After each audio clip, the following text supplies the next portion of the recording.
Hello student, मैं आपका शिक्षक मित्र आपका आपके यूट्यूब चैनल जिसका नाम वैल्यू एजुकेशन 247 है, मैं आपका हार्दिक स्वागत करता हूं।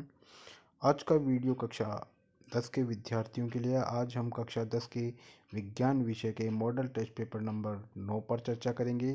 संजीव डेस्क वर्क के मॉडल पेपर हैं। इससे पूर्व 8 तक की चर्चा की जा चुकी है और आगे भी यही श्रृंखला चालू रहेगी। तो यदि अभी तक चैनल को सब्सक्राइब नहीं किया है तो चैनल को सब्सक्राइब जरूर करें और आगे आने वाले वीडियो और पीछे जो वीडियो हैं वो अवश्य देखें। आपके लिए परीक्षा की दृष्टि से बहुत ही महत्वपूर्ण होने वाले हैं ये प्रश्न। तो पहला प्रश्न है हमारा, दानेदार जिंक की तनु H2SO4 से क्रिया कराने पर कौन सी गैस उत्सर्जित होगी। देखिए यहाँ समझ लीजिए, दानेदार जिंक एक धातु है और तनु H2SO4 एक अम्ल है। जब भी कोई धातु अम्ल के साथ क्रिया करती है तो हमेशा हाइड्रोजन गैस बनती है, यानी कि हमारा जो ब ऑप्शन है वो बिल्कुल सही है। अब यहाँ कोई ज़रूरी नहीं है कि आपको जो है दानेदार जिंक ही दे, आपको यहाँ पर वो लोहा भी लिख सकता है, सोना भी लिख सकता है, चांदी भी लिख सकता है, कोई भी धातु लिख सकता है, कॉपर भी लिख सकता है। और कोई ज़रूरी नहीं है कि यहाँ तनु H2SO4 ही लिखे, HCl भी लिख सकता है, HNO3 भी लिख सकता है। लेकिन हर बार जो है ये जब क्रिया होगी तो गैस हमेशा एक ही बनेगी और वो गैस बनेगी आपकी हाइड्रोजन गैस, यानी कि H2। तो यहाँ पर आपका ब ऑप्शन बिल्कुल सही है। चर्चा करते हैं दूसरे प्रश्न पर। कोई धातु ऑक्सीजन के साथ अभिक्रिया करके उच्च गलनांक वाला यौगिक निर्मित करती है। ये यौगिक जल में विलेय है। यह तत्व क्या हो सकता है? ये आपका कैल्शियम है। जब कैल्शियम ऑक्सीजन के साथ क्रिया करेगा तो आपका CaO, जिसे हम कैल्शियम ऑक्साइड कहते हैं, कली कहते हैं, उसका निर्माण होता है। तो ए ऑप्शन बिल्कुल सही है। अचार में परिरक्षक के रूप में प्रयुक्त होता है। तो अचार को जो परिरक्षक यानी कि उसको साल 2 साल तक वैसा कि वैसा बनाए रखने के लिए उसके अंदर हम एसिटिक अम्ल डालते हैं। तो ब ऑप्शन हमारा बिल्कुल सही है। वातावरण में चांदी के ऊपर काली परत चढ़ने की जो प्रक्रिया होती है उसको हम संक्षारण कहते हैं। लोहे पर जंग लगना भी आपका संक्षारण कहलाता है। तो यहाँ पर आपका ब ऑप्शन बिल्कुल सही है। आगे प्रश्न है आपका, प्लास्टर ऑफ पेरिस का रासायनिक सूत्र क्या है। देखिए, प्लास्टर ऑफ पेरिस जिसको हम पीओपी कहते हैं, भवनों में जिसकी डिजाइन बनती है, उसका सूत्र होता है आपका ब ऑप्शन जो है CaSO4 हाफ H2O होता है। और जब इस प्लास्टर ऑफ पेरिस में हम पानी ऐड कर देते हैं तो आपका जिप्सम जो आपका ए ऑप्शन है CaSO4 2H2O वो बन जाता है। तो यहाँ पर आपका प्लास्टर ऑफ पेरिस का रासायनिक सूत्र है CaSO4 हाफ H2O। चलिए चर्चा करते हैं अपने छठे प्रश्न पर। कठोर जल में प्रभावी होता है। देखिए, कठोर जल में प्रभावी होता है वो होता है आपका अपमार्जक, यानी कि कठोर जल में भी ये झाग दे देता है। तो यहाँ पर ब ऑप्शन आपका बिल्कुल सही है।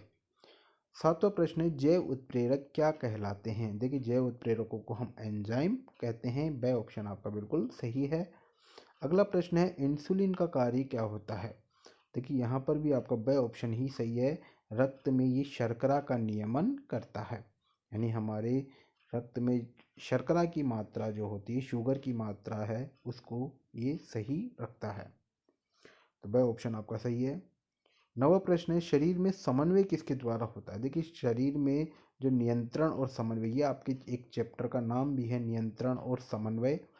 तो आपका नियंत्रण और समन्वय जो होता है तंत्रिका तंत्र और अंतःस्रावी तंत्र, इनके द्वारा होता है। प्रश्न 10 है आपका, बीजाणु समासंग किस में उपस्थित होता है। तो ये आपका राइजोपस में होता है। आपका स ऑप्शन इसके लिए बिल्कुल सही है। आगे है 11वां प्रश्न, एकल संकरण में प्राप्त जीन प्ररूप अनुपात क्या होता है। देखिए, एकल संकरण मतलब एक ही लक्ष्य। देखिए, सबसे पहले ये समझ लीजिए एकल संकरण होता क्या है। एकल संकरण का मतलब है जब एक ही लक्षण को लेकर के क्रॉस करवाया जाता है, उसे हम एकल संकरण कहते हैं। अब एकल संकरण में जो जीन प्रारूप अनुपात होता है वो होता है 1:2:1, यानी ब ऑप्शन सही है। लेकिन अगर इसका लक्षण प्रारूप अनुपात पूछे तो वो अनुपात होता है 3:1। आगे 12वां प्रश्न है, जो पदार्थ जैविक प्रक्रम द्वारा अपघटित हो जाते हैं उन्हें क्या कहते हैं? जो पदार्थ जैविक प्रक्रम द्वारा अपघटित हो जाते हैं उन्हें हम जैव निम्नीकारी पदार्थ, यानी ब ऑप्शन हमारा सही है।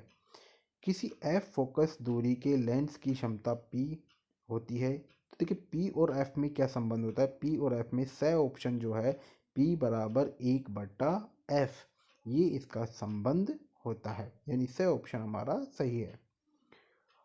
14वां प्रश्न, यदि किसी व्यक्ति में निकट दृष्टि दोष और दूर दृष्टि दोष दोनों ही दोष हैं, यानी ना उसको निकट की चीज़ साफ दिख रही है ना दूर की चीज़ साफ दिखती है, तो ऐसा जो व्यक्ति होता है वो द्विफोक्सीय लेंस, यानी कि जो स ऑप्शन में आपका लिखा हुआ है द्विफोक्सीय लेंस, जिसे हम जरा दृष्टि दोष भी कहा जाता है, उस लेंस का उपयोग वो करता है।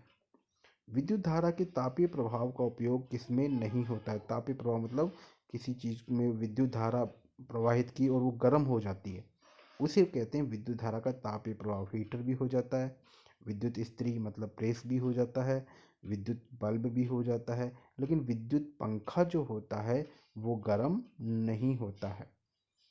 तो यहाँ पर जो है तापीय प्रभाव विद्युत पंखे में नहीं होता है।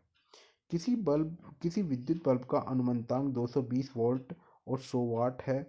जब इसमें 120 वोल्ट पर प्रचलित करते हैं तब इसके द्वारा प्रयुक्त शक्ति कितनी होती है? देखिए हमने यहाँ पर वोल्ट जो है आधा किया है, तो वाट जो है वो भी हमारी आधी हो जाएगी, यानी 50 वाट हो जाएगी। किसी विद्युत धारावाही सीधी लंबी परिनालिका के भीतर चुंबकीय क्षेत्र, देखिए जो परिनालिका होती है उसके अंदर जो चुंबकीय क्षेत्र होता है वो सभी बिंदुओं पर समान होता है, तो द ऑप्शन हमारा बिल्कुल सही है।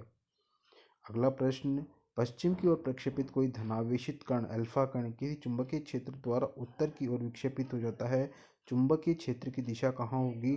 चुंबकीय क्षेत्र की दिशा ऊपर की तरफ होगी, यानी कि ऊपरी मुखी होगी।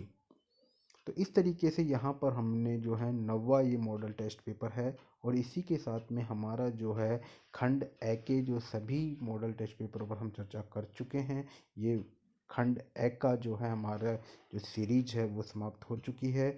और आगे आने वाले वीडियो हमारे रिक्त स्थान से संबंधित होंगे। एक वीडियो में 2 मॉडल टेस्ट पेपर के रिक्त स्थानों पर हम चर्चा करेंगे।